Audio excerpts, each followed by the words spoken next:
Shalom Bapak Ibu Saudara yang telah ditebus Kristus. Hari ini adalah hari yang penuh sukacita yang Tuhan anugerahkan kepada kita umat-Nya. Yesus sudah bangkit dari kematian, Ia hidup dan menang. Kuasa kubur dan alam maut telah ditaklukkan dan dikalahkan. Kita merayakan hari kenaikan Yesus Kristus ke surga untuk mempersiapkan tempat bagi setiap orang yang percaya kepadanya. Bersyukurlah senantiasa kepada Tuhan, masmurkanlah namanya, hai seluruh bumi. Muliakanlah Ia dengan puji-pujian. Katakanlah kepada Allah, betapa besarnya perbuatan Allah. Oleh karena kedahsyatan kuasa-Nya, seluruh bumi sujud. Dan marilah hai umat Tuhan, datang kepadanya, sembah sujud di pelataran. Selamat beribadah. Shalom Bapak Ibu Saudara yang dikasihi Tuhan. Shalom, mari kita sama-sama datang kepada Tuhan di dalam ibadah kenaikan pada saat pagi hari ini. Mari kita satu dalam doa. Bapa, dalam nama Tuhan Yesus kami mengucap syukur buat kasih-Mu Tuhan. Kau Allah yang hidup, Allah yang sudah naik ke surga Tuhan. Mari ya Bapa, pada saat pagi hari ini kami rindu memuji dan menyembah Engkau. Dan biarlah Roh-Mu ada di tengah-tengah kami. Di dalam nama Tuhan Yesus, saudara yang siap katakan sama-sama, amin, haleluya. Mari Bapak Ibu Saudara dimanapun sudah berada, kita bertepuk tangan bersama-sama. Kita tinggikan Dia dan kita sembah Dia. Haleluya.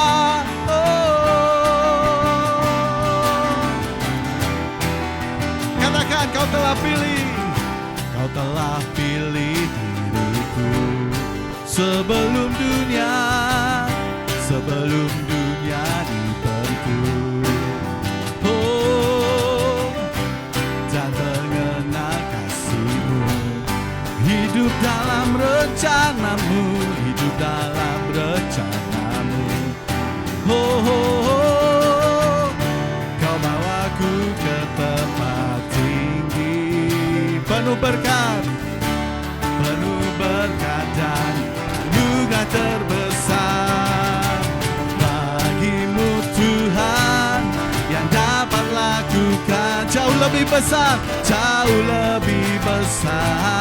dari impianku. Oh, oh, oh. Bagi-Mu Tuhan yang dapat sediakan, amin, jauh melebihi dari semua yang ku perlu. Haleluya. Ya Tuhan, sungguh kami bersyukur. Oh. Mari sama-sama nyatakan, Kau telah pilih, Kau telah pilih diriku sebelum dunia dibentuk, dan mengenal kasih-Mu, hidup dalam rencana-Mu. Kau bawa kami, Kau bawaku ke tempat tinggi, penuh berkat dan anugerah terbesar. Bagi-Mu Tuhan yang dapat lakukan jauh lebih besar dari impianku.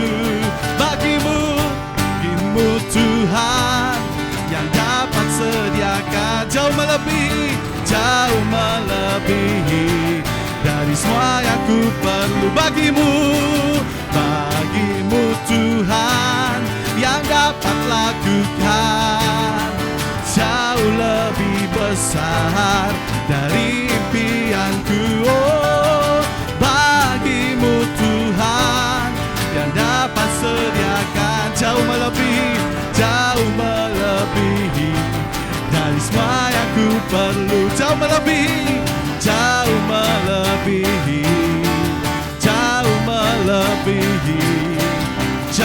melebihi katakan sama-sama, dari semua yang ku perlu.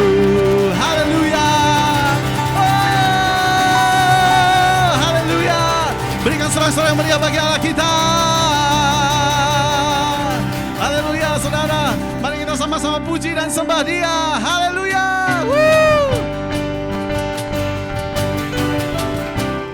Jesus. Sebab besar kasih Tuhan dalam hidup saudara dan saya. Katakan sama-sama. Betapa besar kasih-Mu yang Kau nyatakan dalamku di hidupku. Dan ku bersyukur bila ku lihat karyamu yang kau berikan bagiku untuk tebus dosaku. Besar anugerahmu, kau angkat hidupku menjadi anakmu. Kau membuat diriku menjadi indah. Ku bersuka di dalammu, ku bersuka. Kau jadikan hidupku karya agungmu. Ku bersuka bersamamu, ku bersuka. Ku berjalan dalam indah rencanamu.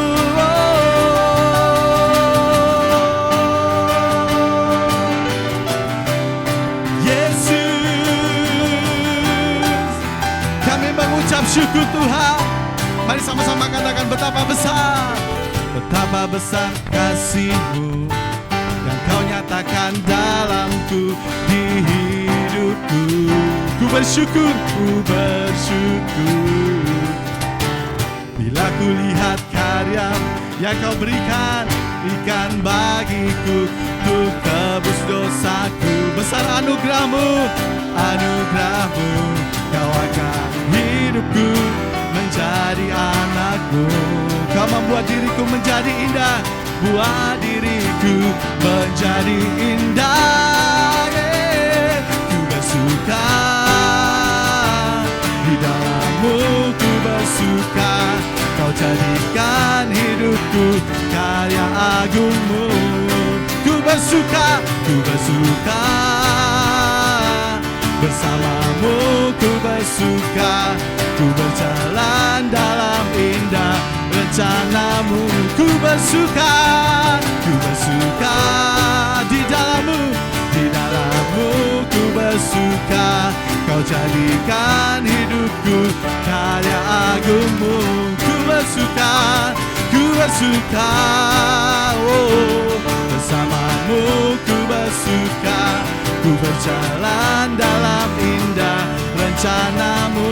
Ku berjalan dalam indah rencanamu. Ku berjalan dalam indah rencanamu.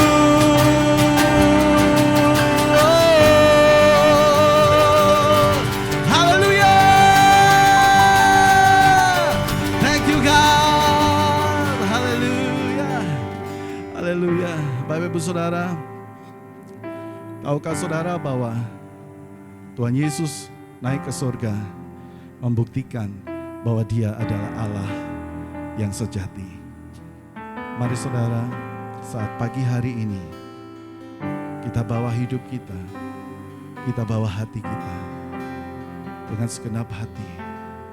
Saudara yang rindu untuk datang bertemu dalam hadirat-Nya, dengan sungguh-sungguh berdoa.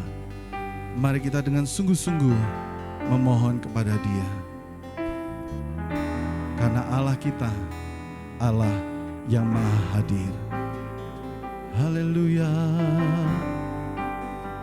Kami mau hampiri tahta kudus-Mu Tuhan.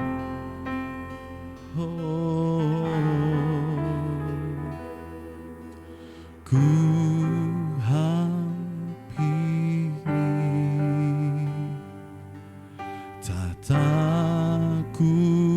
kudus-Mu, ku kan curahkan segala doaku. Kaulah Allah yang ku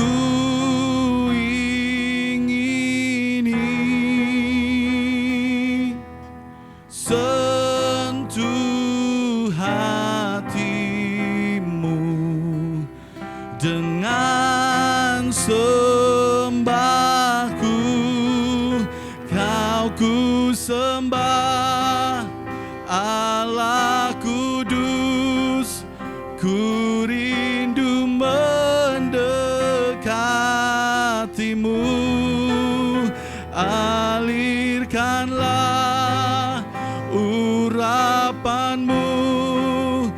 yang membawa kehidupan, Allah kudus.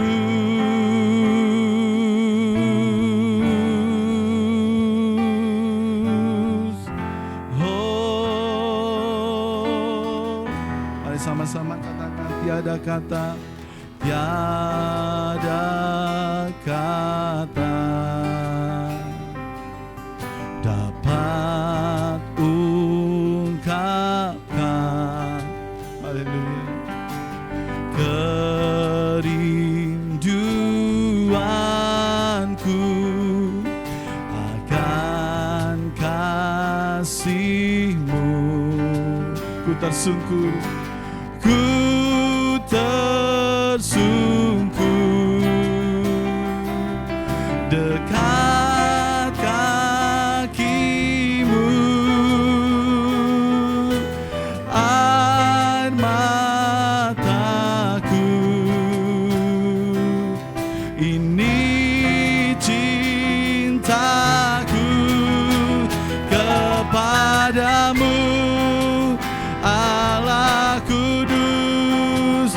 Ku rindu Kau mendekapku, alirkanlah urapan-Mu yang membawa kehidupan, Allah kudus. Oh, Engkau Allah yang kudus, Yesus namanya. Haleluya. Oh, we worship you, Lord. We worship you, Lord. Haleluya.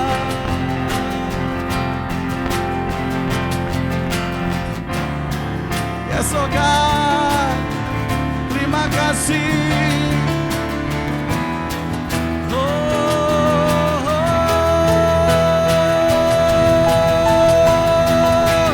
Kau ku sembah, Allah kudus.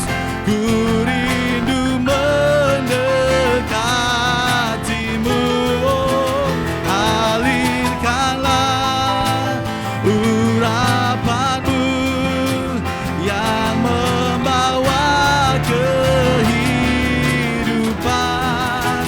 Kau ku sembah, Allah kudus. Ku rindu mendekati-Mu, alirkanlah urapan-Mu yang membawa kehidupan, Allah kudus. Oh,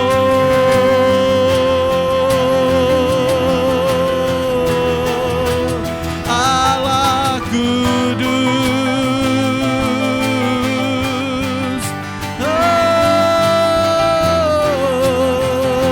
Oh, mari kita sembah Dia, saudara, pagi hari ini. Yesus, Allah yang maha kudus, Allah yang telah naik di surga. Oh, kami datang menyembah-Mu. Haleluya. Ya Rabba, ya Ralambo, Jesus.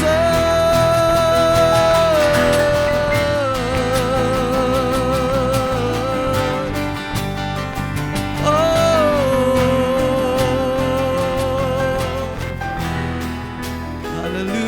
haleluya. Oh, Sungguh kami bersyukur,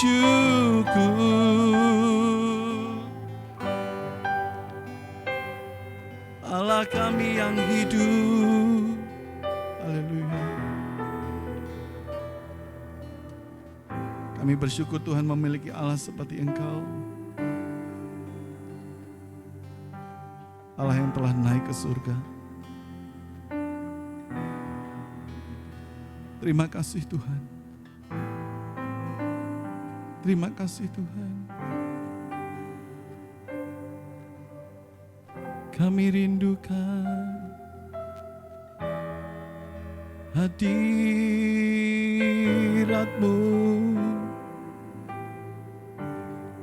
menjamah setiap kami. Haleluya. Pagi hari ini Tuhan, kami mengucap syukur buat kasih-Mu. Kami mengucap syukur buat kebaikan-Mu dalam hidup kami.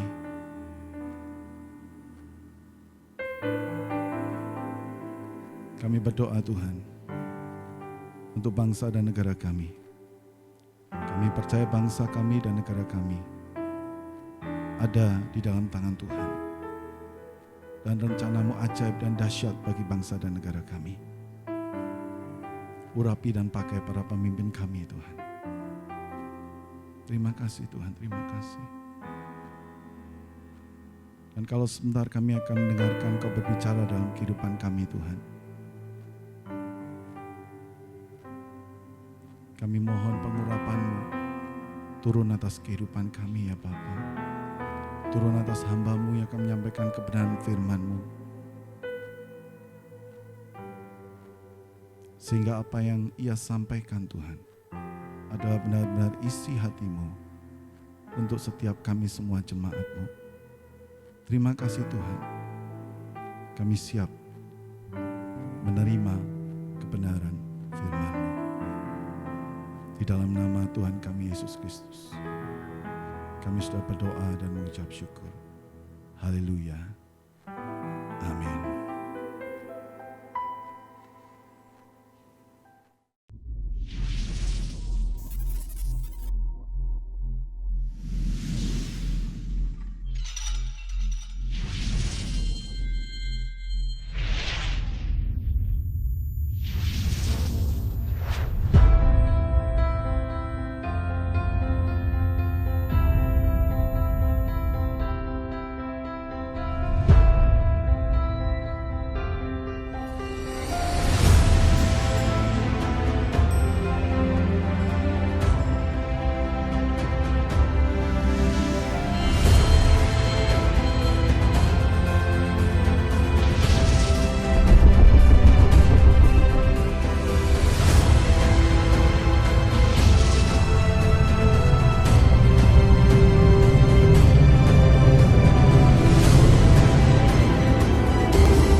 Shalom Bapak Ibu yang saya kasih, pada pagi ini suatu kemurahan Tuhan kalau kita masih diberikan umur panjang oleh Tuhan lewat ibadah online pada saat ini.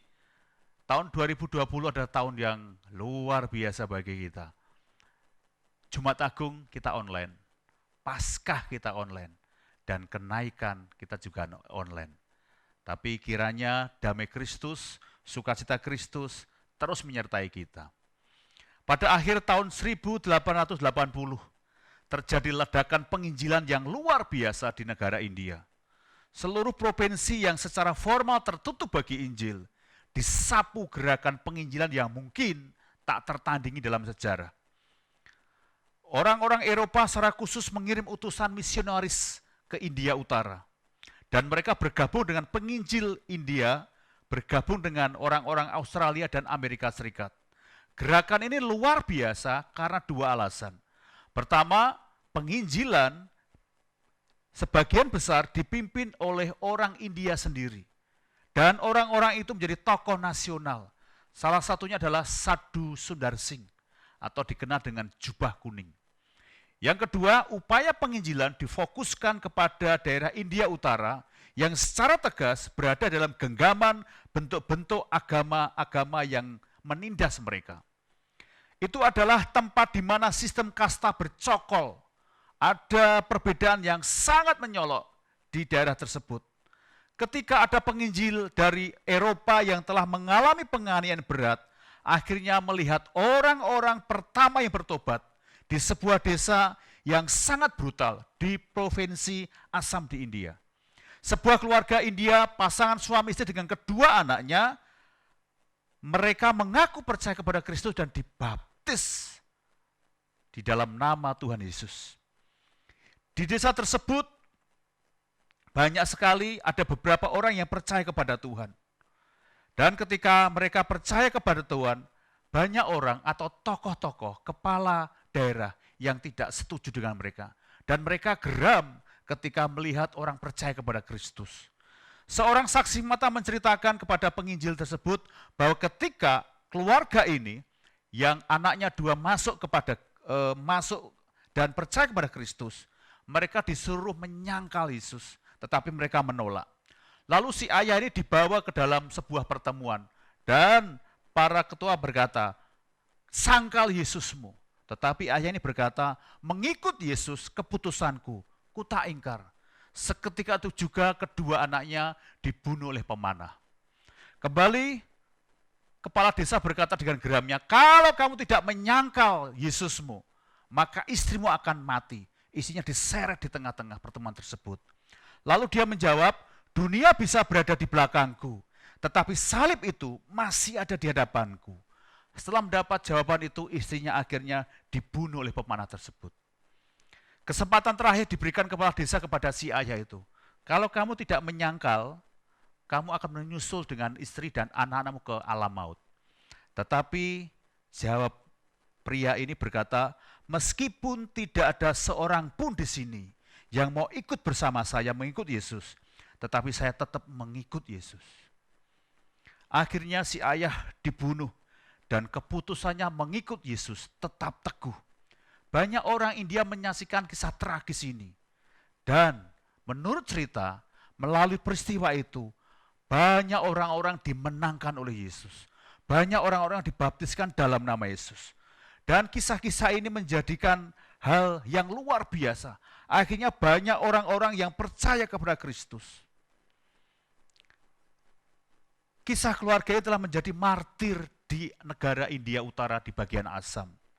Dan tidak mengherankan, berita ini tersebar seluruh pelosok India, bahkan dunia. Sekarang lagu yang dinyanyikan Bapak itu banyak dinyanyikan di hari-hari ini. Di gereja-gereja dinyanyikan lagu ini. Lagu ini adalah berjudul I Have Decided to Follow Jesus. Atau di dalam Kidung Pujian Kristen nomor 214 berjudul Mengikut Yesus Keputusanku. Lagunya demikian. Mengikut Yesus keputusanku. Mengikut Yesus keputusanku. Mengikut Yesus keputusanku. Ku tak ingkar, ku tak ingkar. Mari Bapak Ibu yang saya kasih saat ini, kita akan berdoa untuk kita mendengarkan firman Tuhan. Kembali kami bersyukur saat ini untuk kemurahan yang sudah Allah kerjakan dalam hidup kami. Jika sebentar kami akan merenungkan firman-Mu, biarlah menjadi kekuatan bagi kami. Di dalam nama Yesus yang berdoa, haleluya, amin. Bapak Ibu, si ayah yang memiliki keteguhan iman kepada Kristus, menantang iman kita. Apakah kita tetap setia mengikut Kristus, walaupun nyawa taruhannya? Pengalaman pertobatan keluarga ini menjadi titik tolak kesaksian Injil yang baik. Tidak ada kesaksian yang lebih baik dan lebih berdampak selain kesaksian pertobatan hidup seseorang kepada Tuhan. Nah, pagi hari ini di dalam tema kita perjumpaan yang mengubahkan, kita akan belajar satu kisah, yaitu kisah Rasul Paulus. Di dalam Kisah Para Rasul 9 ayat 1-31, Kisah Para Rasul 9 ayat 1-31, saya akan ringkas pembacaan kita pagi hari ini dan akan kita pelajari bersama-sama. Mungkin Bapak Ibu bisa membaca sendiri, tetapi kita akan belajar cepat saat ini. Di dalam Kisah Para Rasul 9 ayat 1 sampai 31 itu adalah pertobatan Paulus. Mungkin kita mendengar nama Saulus, kita mendengar nama Paulus. Ya. Nama yang tidak asing lagi bagi kita. Nama Saulus itu dari bahasa Ibrani memiliki arti berkuasa atau nama besar sesuai dengan namanya. Saulus itu adalah keturunan dari Benyamin. Siapa Benyamin? Benyamin ada suku Israel. Di suku Israel itu pertama kali ada raja yang bernama Saul. Ya, raja pertama kali orang Israel adalah dari suku Benyamin. Dan suku Benyamin itu adalah sukunya Saulus. Makanya oleh orang tuanya dia dikasih nama Saulus, artinya besar atau berkuasa. Sesuai dengan Raja Saul yang berkuasa dan besar di zamannya. Semua orang yang mengenalnya mengakui bahwa dia adalah seorang yang jenius, memiliki pengetahuan yang sangat tinggi, seorang pengusaha, pembuat tenda, ilmuwan, sekaligus agamawan.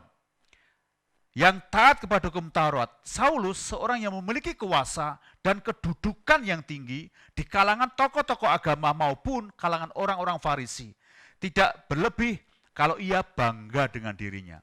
Tetapi setelah dia mengenal Yesus, setelah dia ditangkap oleh Yesus, dia mengganti nama bernama Paulus. Paulus dari bahasa Yunani artinya kecil atau tidak berarti. Ketika sebelum dia mengenal Kristus, dia pakai nama Saulus yang artinya berkuasa atau besar. Tapi ketika dia sudah mengalami perjumpaan dengan Kristus, namanya menjadi Paulus yang artinya kecil, tidak berarti. Perjumpaan Paulus dengan Yesus itu terjadi dalam perjalanannya ke Damsyik. Itu mengubah segalanya. Saulus menyadari, yang menjadi Paulus menyadari dirinya adalah kecil, hina di hadapan Allah yang besar. Perjumpaan dengan Yesus membuka matanya betapa besar Allah Israel dan betapa kecil dia di hadapan Allah. Betapa berartinya Allah dan betapa tidak berarti dirinya. Peristiwa ini mengubah cara Paulus memandang siapa dirinya dan apa yang menjadi tujuan hidupnya. Paulus adalah seorang yang hebat, orang terpelajar yang mengasihi hukum Taurat. Paulus juga orang yang begitu bersemangat dalam menganiaya pengikut Kristus. Tapi kemudian dia bertobat setelah mengalami perjumpaan dengan Tuhan. Dan kemudian menulis banyak kitab perjanjian baru. Hampir setengah kitab perjanjian baru ditulis oleh Paulus. Dan Paulus punya gelar adalah raksasa iman di perjanjian baru. Kenapa? Karyanya yang luar biasa. Melalui Kisah Para Rasul 9 ayat 1 sampai 31, kita bisa belajar bersama-sama. Yang pertama adalah Tuhan berkuasa mengubah kehidupan. Yang pertama, Tuhan berkuasa mengubah kehidupan. Di dalam Kisah Para Rasul 9 ayat 1 sampai 2 dan 20, sementara itu berkobar-kobar hati Saulus untuk mengancam dan membunuh murid-murid Tuhan. Ia menghadap imam besar dan meminta surat kuasa daripadanya untuk dibawa kepada majelis-majelis Yahudi di Damsyik, supaya jika ia menemukan laki-laki atau perempuan yang mengikuti jalan Tuhan, ia menangkap mereka dan membawa mereka ke Yerusalem. Ayat 20, ketika itu juga ia memberitakan Yesus di rumah-rumah ibadat dan mengatakan bahwa Yesus adalah anak Allah. Dikatakan, sebelum hati Saulus diubah oleh Tuhan, hatinya penuh dengan kebencian kepada orang-orang Kristen. Makanya dia ingin membunuh baik perempuan, baik laki-laki, bahkan anak-anak, dia bunuh semuanya itu. Paulus dikenal sebagai tokoh yang sangat jahat pada waktu itu. Dan dia adalah pemimpin yang menganiaya orang-orang Kristen. Meskipun Paulus mempunyai pengetahuan yang luar biasa, namun sesungguhnya Paulus buta secara rohani. Paulus tidak memahami apa sebenarnya yang diajarkan oleh perjanjian lama tentang Mesias yang seperti banyak orang di bangsanya. Nggak ngerti apa itu Mesias. Paulus juga menjadi pemimpin di antara para Yahudi. Para pemimpin tua memberikan kesempatan kepada yang muda. Kepada Paulus diberikan kesempatan. Ini tugasmu. Tangkap orang-orang Kristen. Kenapa? Pada waktu itu, kekristenan dianggap sebagai sekte oleh orang-orang Yahudi. Dan Paulus punya surat untuk membasmi orang-orang Kristen. Kota Damsyik, yang sekarang bernama Damaskus, berada di negara Suriah yang hancur berantakan, sebenarnya dikatakan dihuni oleh sejumlah besar penduduk Yahudi. Dan diperkirakan pada waktu itu ada 30 sampai 40 sinagog. Sinagog itu tempat ibadah, rumah ibadat. Namun semenjak berita kebangkitan Kristus di sana, kota itu sudah ada orang-orang percaya yang menunjukkan betapa efektifnya gereja menyebarkan berita itu. Kemungkinan beberapa orang percaya itu adalah mereka yang melarikan diri dari Yerusalem karena mereka dikejar-kejar mau dibunuh oleh orang Yahudi. Mereka lari dan sebagian besar mereka ada di Damsyik. Karena ulah Saulus di Yerusalem membuat namanya ditakuti oleh orang-orang Kristen di Yerusalem. Jadi ketika mereka mendengar nama Saulus, mereka ketakutan. Ini penganiaya umat Tuhan.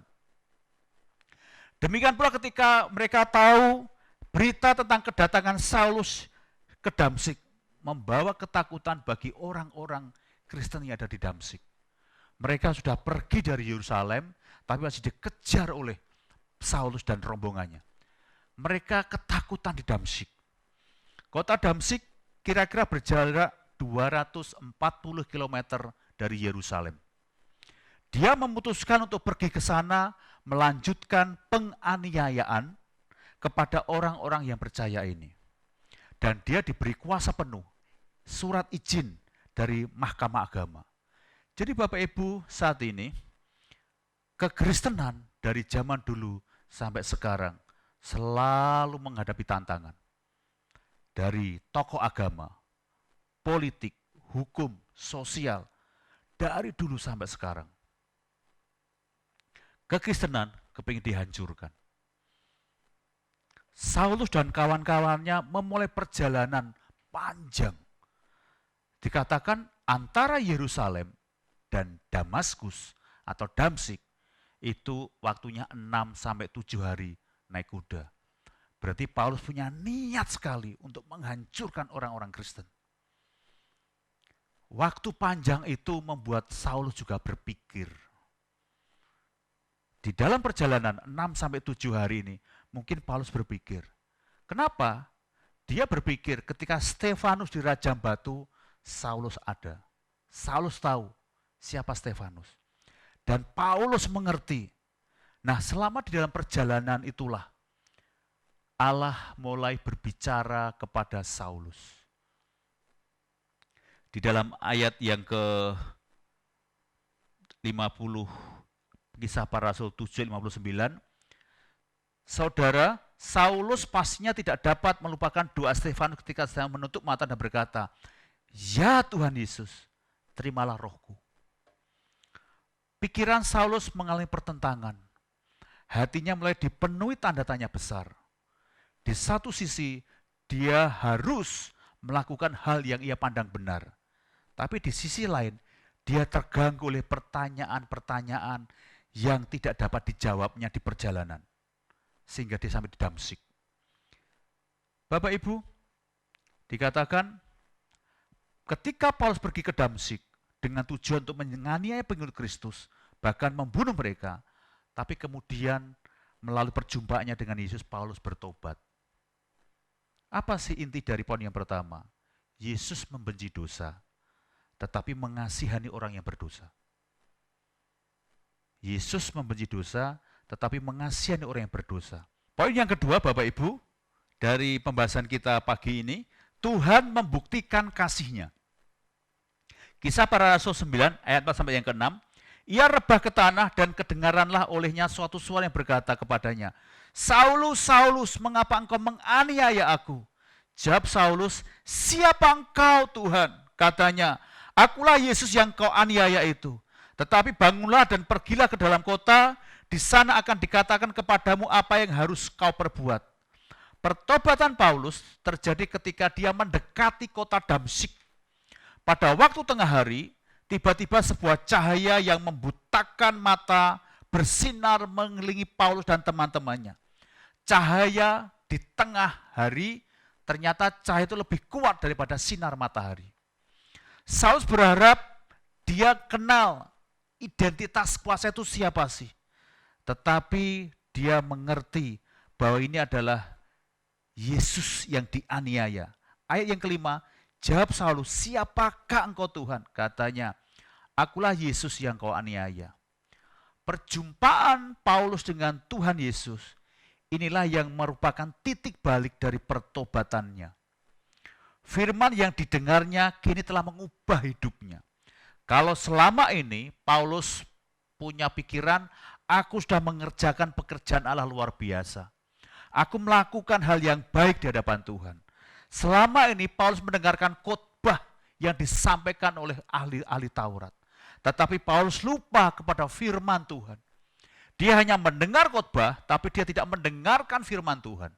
Dia tidak percaya kepada firman Tuhan. Pertobatan Paulus ini bukan berarti tanpa tantangan. Kenapa? Dia dikasih surat untuk membinasakan orang Kristen. Tetapi sekarang dia percaya kepada Kristus. Yang dulu dimusuhi menjadi temannya. Sebagai manusia mungkin kita nggak habis berpikir. Bagaimana mungkin kita sudi bercakap-cakap dengan orang yang menganiaya kita. Sebagian kita berpikir kita nggak akan mau ketika kita ngobrol, apalagi melihat mukanya kepada orang yang menganiaya kita. Tetapi Yesus tidak demikian. Yesus bercakap-cakap dengan orang yang telah menganiaya dirinya. Yesus bahkan membimbing Paulus yang jahat itu agar bertobat dan memberitakan Injil kerajaan. Ini menjadi suatu bukti betapa panjangnya Allah, betapa sabarnya Allah, betapa luasnya Allah dalam dan tak terbatas kasih Allah bagi manusia. Perbuatan jahat manusia tidak akan pernah mampu menghentikan aliran kasih dalam diri Allah. Sekali lagi, perbuatan jahat manusia tak mampu menghentikan aliran kasih dalam diri Allah. Yang terakhir, ketaatan kunci perubahan. Ayat yang ke-8 sampai yang ke-9 dan 17, Saulus bangun dan berdiri, lalu membuka matanya, tetapi ia tidak dapat melihat apa-apa. Mereka harus menuntunnya dia masuk ke Damsyik.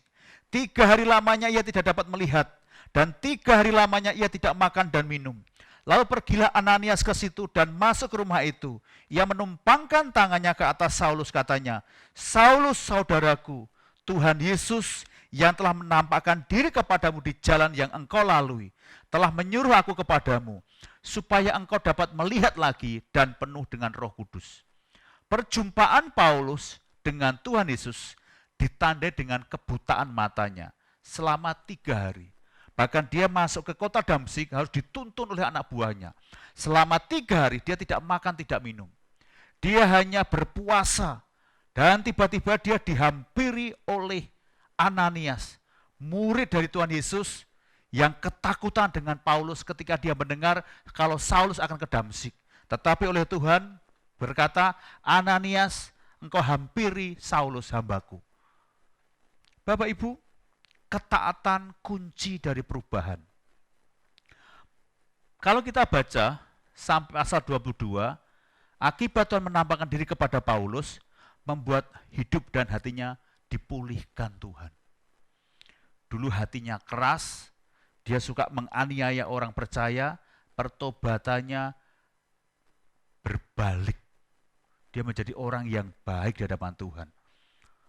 Melalui kesaksian pertobatannya, Paulus berusaha meyakinkan bahwa Yesus adalah Allah yang berkuasa, yang melaksanakan kehendaknya tanpa meminta pertimbangan manusia. Seringkali kita memiliki 2 pemikiran yang salah. Yang pertama, seorang yang sering berbuat kejahatan tidak mungkin bisa bertobat. Lalu jika seseorang tidak mau bertobat, maka Tuhan pun tidak bisa membawanya bertobat. Pemikiran ini tentu tidak tepat. Sebab pertobatan seseorang adalah anugerah Tuhan. Apa itu anugerah? Suatu pemberian yang diberikan pada seorang yang tidak layak untuk menerimanya. Atau seseorang yang tidak berhak memiliki atau mengambilnya.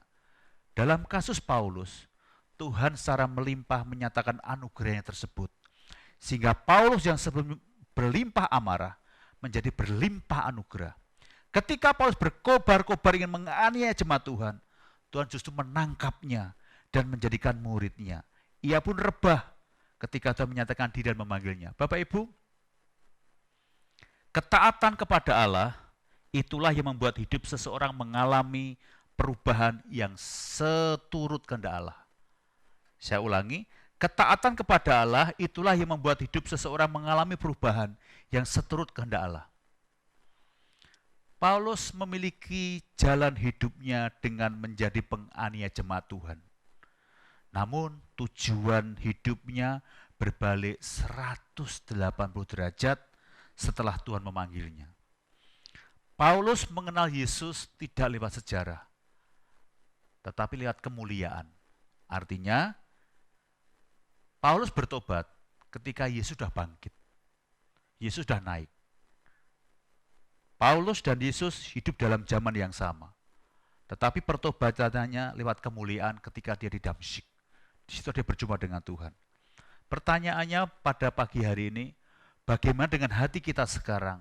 Apakah melalui pengalaman pribadi kita dengan Tuhan sudah membuat hati kita sungguh-sungguh di hadapan Tuhan? Salah satu ciri orang yang sudah mengalami Kristus di dalam hidupnya adalah ia rindu agar orang lain dapat mengenal dan percaya kepada Tuhan Yesus. Kalau kita sudah diselamatkan oleh Tuhan, itu bukan karena kita sudah baik di hadapan Tuhan. Kalau hati kita dijadikan baru oleh Tuhan, itu semua anugerah Tuhan. Bapak Ibu yang saya kasih, pada hari kenaikan ini, ingat, perjumpaan Paulus dengan Yesus merubahkan hidupnya. Kapan kita berjumpa dengan Tuhan? Tahun lalu, 10 tahun lalu, bulan ini, atau belum? Ingat, orang yang berjumpa dengan Tuhan, hidupnya pasti dipulihkan. Orang yang berjumpa dengan Tuhan, karakternya dipulihkan Tuhan. Dan saya berdoa kepada Bapak Ibu yang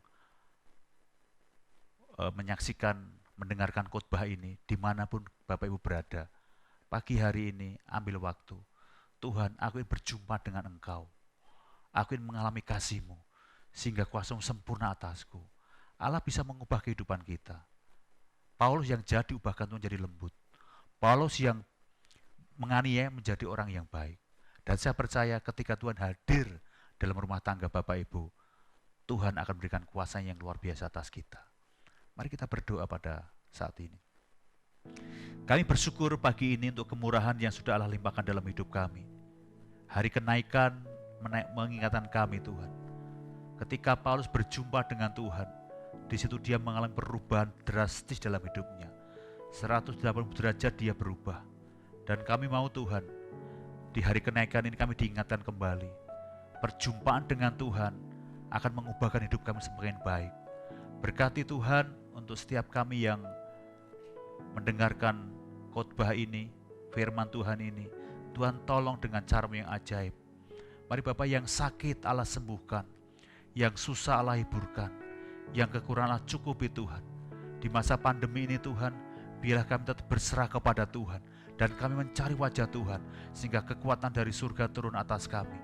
Dan biarlah keluarga kami diberkati Tuhan, rumah tangga kami ditolong Tuhan, sehingga apapun yang kami kerjakan dibuat berhasil oleh Tuhan. Terima kasih Bapak, kami bersyukur pada pagi hari ini. Mari Bapak Ibu yang saya kasih, saat ini kita akan mengakhiri ibadah kita pagi ini. Mari angkat tanganmu. Sidang jemaat dikasih Tuhan, jika kau baik-baik mendengarkan suara Tuhan Allahmu dan melakukan dengan setia segala perintahnya yang disampaikan kepadamu pada hari ini, maka Tuhan Allahmu akan mengangkat engkau di atas segala bangsa di bumi. Diberkatilah engkau pada waktu masuk ke dalam rumah Tuhan, dan diberkatilah engkau pada waktu keluar melalui pintu rumah Tuhan. Tuhan akan biarkan musuhmu yang maju berperang melawan engkau terpukul kalah olehmu. Diberkati segala usahamu, buah kandunganmu, studimu, kesehatanmu, anak-anakmu, ke kota kemana engkau pergi, lumbung-lumbung persediaanmu. Tuhan akan buka bagimu perbendaharaan yang melimpah, dan diberkatilah segala usahamu, sehingga engkau memberi pinjaman kepada banyak bangsa, dan engkau tak minta pinjaman. Tuhan akan mengangkat engkau menjadi kepala dan bukan ekor, engkau tetap naik dan tidak pernah turun. Diberkatilah keluargamu serta seisi rumahmu. Rumahmu akan penuh dengan sukacita, kekudusan, iman, pengharapan dan kasih. Biarlah pagi hari ini setiap kita dengan segala berkat dari Allah Bapa, cinta kasih dari Tuhan Yesus Kristus, serta persekutuan Roh Kudus, mulai sekarang sampai selama-lamanya akan menyertaimu. Mari setiap kita percaya katakan, amin. Bapak Ibu yang saya kasih, selamat merayakan kenaikan Tuhan Yesus. Dan saat ini, mari perjumpaan dengan Tuhan akan mengalami pemulihan dalam keluarga kita. Ketika suami, istri, orang tua, anak kita berjumpa dengan Tuhan, hidupnya akan dipulihkan Tuhan. Di tengah pandemi ini, nyatakan bahwa Tuhan sanggup tolong kehidupan kita, ekonomi kita, keluarga kita, kesehatan kita. Tuhan memberkati.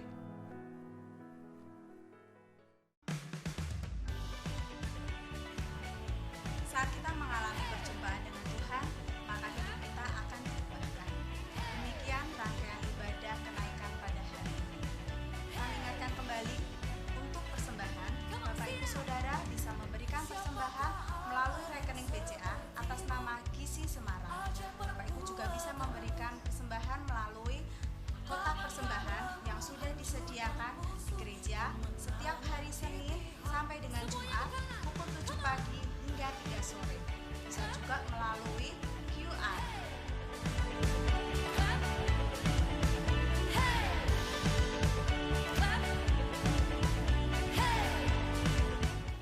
Kami juga mengingatkan kembali untuk setiap hari kita ada doa malam pukul 9 malam sampai 9.15. Kita bisa mendoakan bangsa kita bisa berdoa untuk keluarga kita supaya Tuhan pulihkan, Tuhan sembuhkan negeri kami.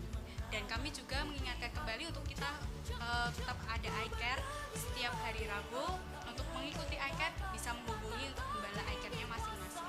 Dan untuk iKid juga ada ibadah online melalui Superbook pukul 6.45 pagi setiap hari Minggu. Dan jangan lupa untuk beri like dan subscribe ke channel kita AFCF City Park. Sampai berjumpa lagi dalam ibadah online minggu depan, hari Minggu 24 Mei 2020 bersama dengan Pastor Budi Wikanto dari AFCF Solo. Tuhan Yesus memberkati. Gunung Gundul.